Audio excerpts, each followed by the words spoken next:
Hi, it's movie recaps time. Today, we are going to talk about a drama, mystery, and horror film named Jacob's Ladder, starring Tim Robbins, Elizabeth P. plus or minus A. So, of course, spoilers ahead. Here's the mass recap.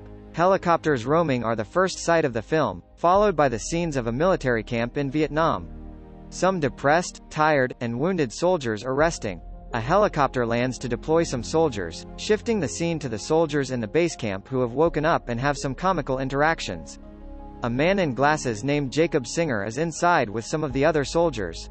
Suddenly the unit is under attack. Many of the soldiers are killed or wounded. Some of the soldiers exhibit abnormal behavior like seizures and bloody vomiting. Jacob makes a run for the jungle and gets stabbed by an unseen enemy. Jacob then wakes up on a train, and he asks a woman if his station has passed or not.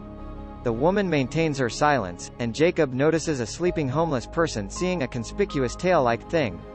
Jacob runs away to notice that it was a closed subway station. It's 1975, and he is a clerk in a post office who lives in an apartment with his girlfriend as well as her colleague at work, Jezebel.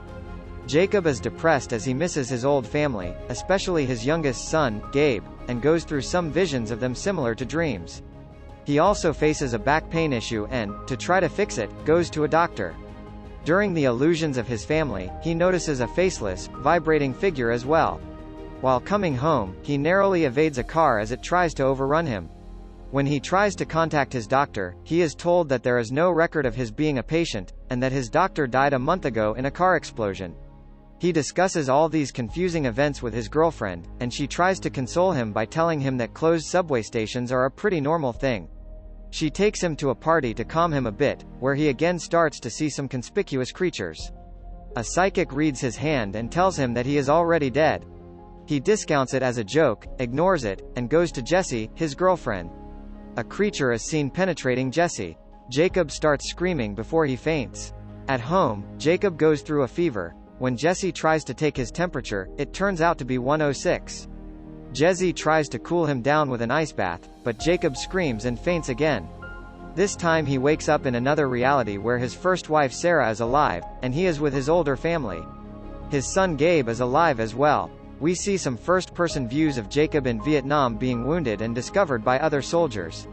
Jacob again wakes in a bathtub surrounded by Jessie and a doctor, and Jacob then tries to research the demons he keeps on seeing.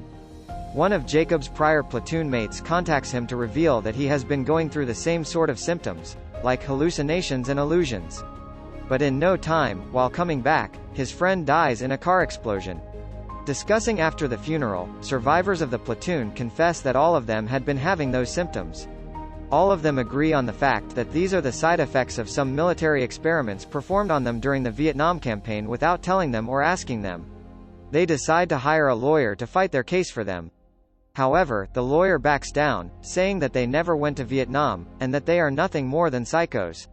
Jacob's partners soon abandon the matter as well, leading Jacob to suspect that the military has threatened them. He is kidnapped by two men who take him into a car and tell him to stay away from this matter. Jacob fights them and escapes, but gets injured and is taken to a hospital, where some doctors treat him and Jacob faints. The doctor asks to take him for the X-ray, and two men take his stretcher to the cellar. The stretcher passes through a rough place on the way. Jacob merely sees a bicycle which he thinks belongs to his son Gabe, who died before he left for Vietnam in a car accident. Then the stretcher goes into a filthy place where different people are seen, some laying on the ground, some by the windows. It seems like a mental hospital, and a man is seen banging his head against the wall. Humans in the shape of creatures are also visible. A doctor stands in a place like an operation theater and tells him that he is already dead. Jacob tries to prove that he's not, but the doctor outnumbers him.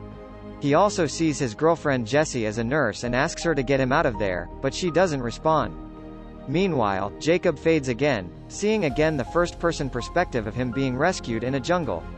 Then, finally, he awakes in the modern day where his first wife and his kids come to meet him, and Jacob tells his wife again and again that he is not dead, and she consoles him that, of course, he's not. Then, all of a sudden, his friend and therapist of his back appears and takes him out of the hospital to his place, where he quotes the 14th century Christian mystic, Meister Eckhart. Eckhart himself also saw hell. He said, "The only thing that burns in hell is the part of you that won't let go of life, your memories, and your attachments." They burn them all away. But they're not punishing you, he said. They're freeing your soul. So, if you're frightened of dying and you're holding on, you'll see devils tearing your life away. But if you've made your peace, then the devils are really angels, freeing you from the earth. Jacob comes back home and opens a box in which he has all of his degrees and certificates, of his Vietnam journey as well as his doctorate, finally running into a letter by his son, Gabe, while he was away in Vietnam. Again, the emotions drive him out into a flashback where he is teaching his youngest son Gabe to ride a bicycle, and all of a sudden, Gabe runs into a car accident, and the flashback is over. Jacob cries while sitting in his bed. Again sees a hallucination of a man with a vibrating head in the mirror. Suddenly, his girlfriend Jessie appears, asking where he has been. The phone rings, and Jessie takes the lead to answer. Jacob guides her not to tell anyone he's home. She picks it up and does as directed, but the caller says he is someone from Vietnam. Abruptly Jacob takes over the phone and the caller says that he was there in 1968 in Vietnam, and he was a chemist, who had conducted secret experiments on his platoon, and he wants to meet him. Jacob goes to meet him in front of the coffee truck, from where he takes him to some strange place. The chemist introduces himself as Michael Newman. He starts to tell his story that he was in jail for life imprisonment in 1968, and all of a sudden received a letter from the government that all of the charges can be removed from him if he serves on this secret mission, and he accepted the offer.